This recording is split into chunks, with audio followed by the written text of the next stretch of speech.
Hello, എൻ്റെ പേര് സന്ധ്യ. എൻ്റെ ചാനലിലേക്ക് സ്വാഗതം. അപ്പോൾ കേരള ലഞ്ച് മെനു സീരീസിലെ 7ാമത്തെ എപ്പിസോഡാണിന്ന്. ഇന്ന് നമ്മളൊരു സ്പെഷ്യൽ ലഞ്ചാണ് പ്രിപ്പയർ ചെയ്തത്. നെയ്ച്ചോറ്, വറുത്തരച്ച ചിക്കൻ കറി,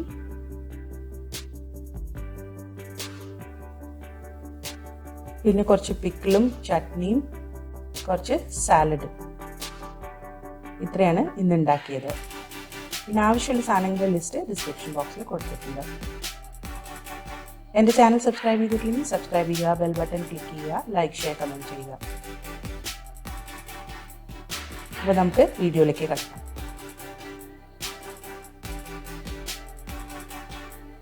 ആദ്യം നമുക്ക് വറുത്തരച്ച ചിക്കൻ കറി പ്രിപ്പയർ ചെയ്യാം. അതിനായിട്ട് ഇൻഗ്രീഡിയൻസ് ലിസ്റ്റിൽ കൊടുത്തിട്ടുള്ള മസാലകളൊക്കെ ഞാൻ ഫ്രൈ ചെയ്യുകയാണ്.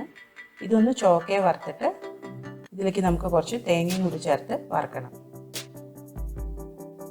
അപ്പോൾ ഇതിൽ മല്ലി, മുളക്, കുരുമുളക്, കരിവേപ്പില, പിന്നെ കുറച്ച് ഗരം മസാലയും കൂടി ചേർത്തിട്ടുണ്ട്. ഇതൊന്ന് നന്നായിട്ട് വഴറ്റിയെടുക്കാം.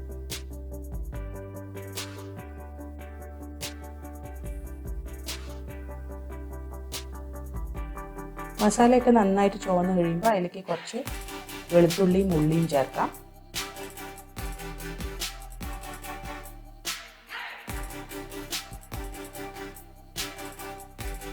അതൊന്ന് ചോക്കുമ്പോൾ തേങ്ങ ചേർക്കാം.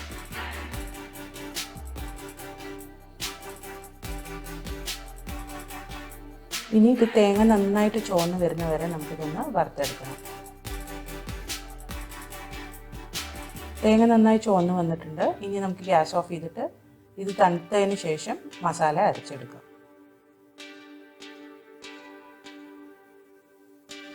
അടുത്തതായിട്ട് ഒരു പാത്രത്തിൽ ഞാൻ കുറച്ച് വെളിച്ചെണ്ണ ചൂടാക്കിയിട്ട് അതിൽ ചതച്ച ഇഞ്ചിയും പച്ചമുളകും ചേർത്തിട്ടുണ്ട്. കുറച്ച് കരിവേപ്പിലയും കൂടി ചേർക്കുകയാണ്. ഒരു വെളുത്തുള്ളിയും കൂടി ചേർത്തിട്ടുണ്ട് ഇതിൽ.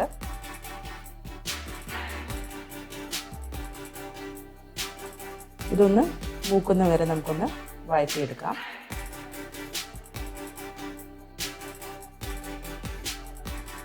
ഇത് നന്നായി വഴന്നതിന് ശേഷം നമുക്ക് ഇതിലേക്ക് സവാള അരിഞ്ഞത് ചേർക്കാം. അധികം സവാള ചേർക്കേണ്ട ആവശ്യമില്ല. കുറച്ചൊരു അരക്കപ്പ് സവാള അരിഞ്ഞത് ചേർത്താൽ മതി. ഇതൊന്ന് നന്നായിട്ട് കളറ് മാറുന്ന വരെ നമുക്ക് ഫ്രൈ ചെയ്തെടുക്കാം. അപ്പോൾ സവാള നന്നായിട്ട് നിറമൊക്കെ മാറിയിട്ടുണ്ട്. ഇനി ഇതിലേക്ക് നമ്മൾ അരച്ചെടുത്ത മസാല ചേർക്കണം.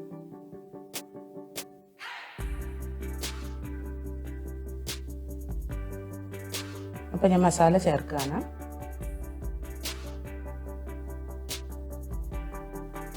മസാലയും പിന്നെ ഉള്ളിയും പച്ചമുളകും എല്ലാം കൂടി ഒന്ന് മിക്സ് ചെയ്ത് കൊടുക്കുക.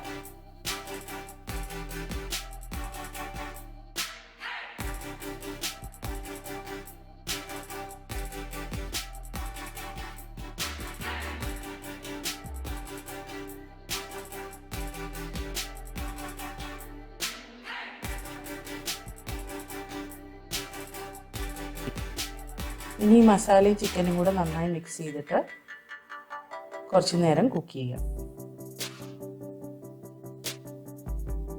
ഇപ്പോൾ ചിക്കൻ ഏകദേശം പകുതി നന്നായി വന്നിട്ടുണ്ട്. ഇനി ഇതിലേക്ക് തക്കാളി ചേർക്കാം.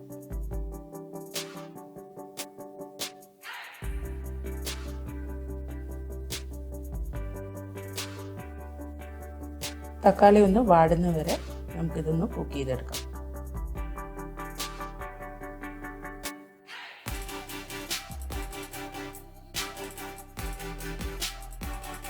തക്കാളിയൊക്കെ നന്നായി കുക്കായിട്ടുണ്ട്. ചിക്കൻ കറി നന്നായി തിളച്ച് വന്നിട്ടുണ്ട്. ഇനി നമ്മൾ മിക്സി കഴുകി വെച്ചിരുന്ന വെള്ളം ഇതിലേക്ക് ചേർത്ത് കൊടുക്കാം.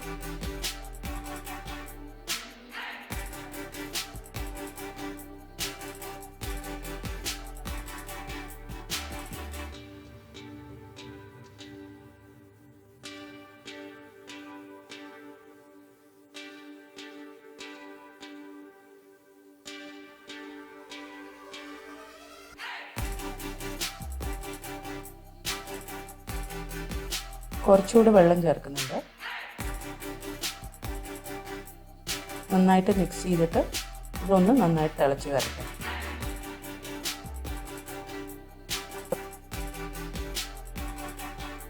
അപ്പോൾ ചിക്കൻ തിളച്ച് വന്നതിന് ശേഷം ഞാനിവിടെ വെളിച്ചെണ്ണയിൽ കുറച്ച് ചെറിയുള്ളിയും കറിവേപ്പിലയും കൂടി ഇട്ടിട്ട് നന്നായി വറുക്കുകയാണ്. ഇതൊന്ന് ചോക്കെ വറുത്തെടുക്കണം.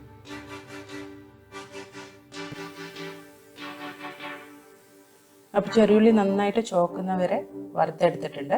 ഇത് നമുക്ക് ചിക്കൻ്റെ മുകളിലേക്ക് ആഡ് ചെയ്യാം.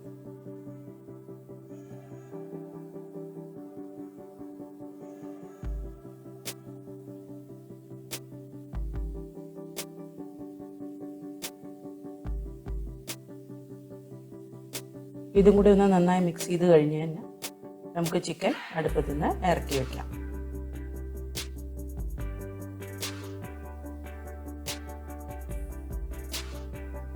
അപ്പം ഇനി നമുക്ക് നെയ്ച്ചോറ് ഉണ്ടാക്കാം. അതിനായിട്ട് ഞാൻ ഒരു പാനിൽ കുറച്ച് എണ്ണയും നെയ്യും കൂടി ചൂടാക്കിയിട്ട് ആദ്യം നമുക്ക് ഇതിൽ അണ്ടിപ്പരിപ്പും മുന്തിരിങ്ങയും സവാളയൊക്കെ ഒന്ന് ഫ്രൈ ചെയ്തെടുക്കാം. അപ്പോൾ ആദ്യം അണ്ടിപ്പരിപ്പ് ആഡ് ചെയ്തിട്ടുണ്ട്. അതൊന്ന് ചെറുതായിട്ട് ഗോൾഡൻ ബ്രൗൺ ആകുമ്പോൾ നമുക്കിത് കോരിയെടുക്കാം.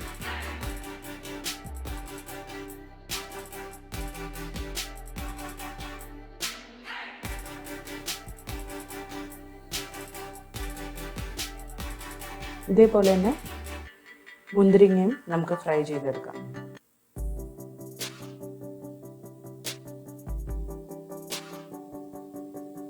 അടുത്തതായിട്ട് സവാള ചേർത്തിട്ട് ഇതും ഗോൾഡൻ ബ്രൗൺ നിറം ആവുന്നവരെ നമുക്കൊന്ന് ഫ്രൈ ചെയ്തെടുക്കാം.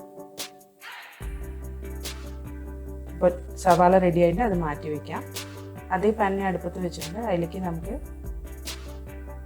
പട്ട, ഗ്രാമ്പൂ, ഏലക്ക, പെരുംജീരകം ഇത്രയും ചേർക്കാം.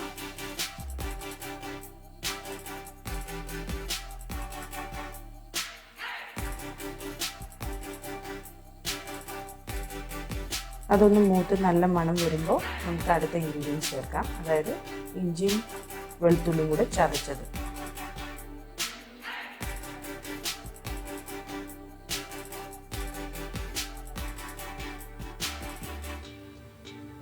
അതൊന്ന് നന്നായിട്ട് വഴറ്റി കൊടുക്കുക.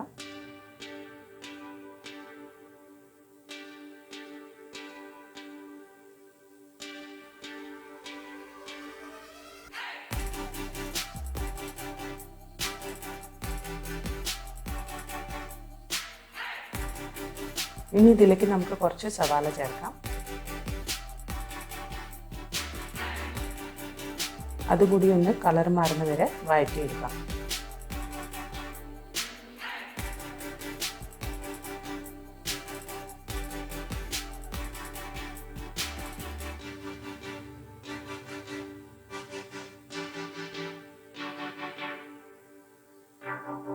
അപ്പോൾ ഇത് നെയ്ച്ചോറിന് ഞാൻ പ്രിപ്പറേഷൻ തുടങ്ങുന്ന സമയത്ത് തന്നെ വെള്ളം തിളപ്പിക്കാൻ വെച്ചിട്ടുണ്ടായിരുന്നു. അപ്പോൾ 1 കപ്പ് അരിക്ക് 2 കപ്പ് വെള്ളം എന്നുള്ള കണക്കാണ്. അപ്പോൾ അതനുസരിച്ച് ഞാൻ വെള്ളം അടുപ്പത്ത് വെച്ചിട്ടുണ്ട്. അത് നന്നായി തിളച്ച് വരുന്നുണ്ട്. ആ വെള്ളം ഞാൻ ഇതിലേക്ക് ചേർത്തു. ഇനി ഇത് അടച്ചു വെച്ചിട്ട് ഒന്ന് തിളപ്പിച്ചെടുക്കാം. വെള്ളം നന്നായി തിളച്ച് വരുമ്പോൾ ഇതിലേക്ക് നമുക്ക് അരി ചേർക്കണം.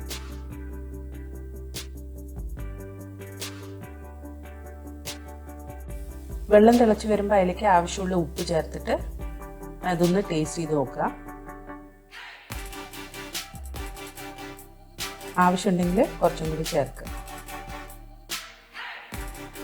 ഇനി ഇതിലേക്ക് നമുക്ക് അരി ആഡ് ചെയ്യാനായിട്ടുണ്ട്.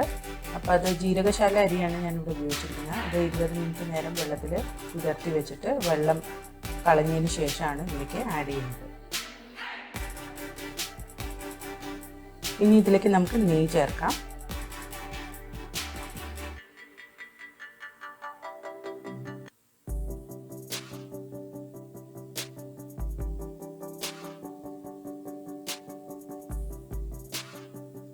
അതിനൊപ്പം തന്നെ കുറച്ച് നാരങ്ങ നീരും കൂടി ഒഴിച്ചു കൊടുക്കാം.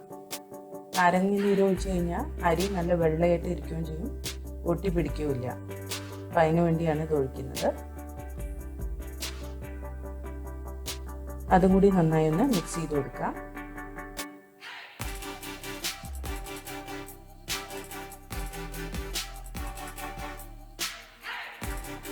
ഇനി ഇത് മീഡിയം ഫ്ലെയിമിലിട്ടിട്ട് അടച്ചു വെച്ചിട്ട് ഒരു 15 മുതൽ 20 മിനിറ്റ് വരെ കുക്ക് ചെയ്തെടുക്കാം. ഇടയ്ക്കൊന്ന് ചെക്ക് ചെയ്ത് നോക്കാൻ മറക്കരുത്. അപ്പോൾ നെയ്ച്ചോറ് റെഡി ആയിട്ടുണ്ട്. ഇതൊന്ന് നമുക്ക് ചെറുതായിട്ടൊന്ന് ഇളക്കി കൊടുത്ത് നോക്കാം.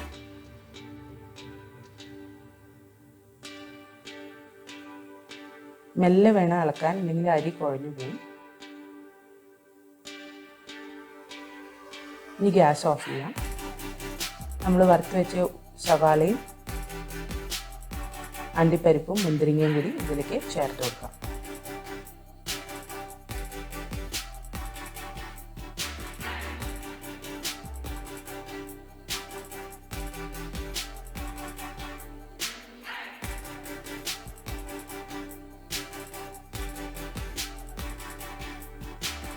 അപ്പം നമ്മുടെ നെയ്ച്ചോറ് റെഡി ആയിട്ടുണ്ട്.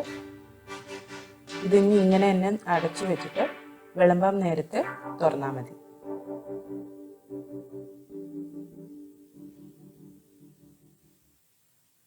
ഇതിൻ്റെ ഒപ്പം കഴിക്കാനായിട്ട് ഞാനൊരു സിമ്പിൾ സാലഡും കുറച്ച് ചമ്മന്തി അച്ചാറും കൂടിയാണ് സെർവ് ചെയ്തത്. അപ്പോൾ ഈ റെസിപ്പി ഒന്ന് വീട്ടിൽ ട്രൈ ചെയ്ത് നോക്കിയിട്ട് കമൻറ്റ് സെക്ഷനിൽ അറിയിക്കാം. അടുത്ത പ്രാവശ്യം ഒരു പുതിയ റെസിപ്പിയുമായി വരുന്നവരെ ബൈ.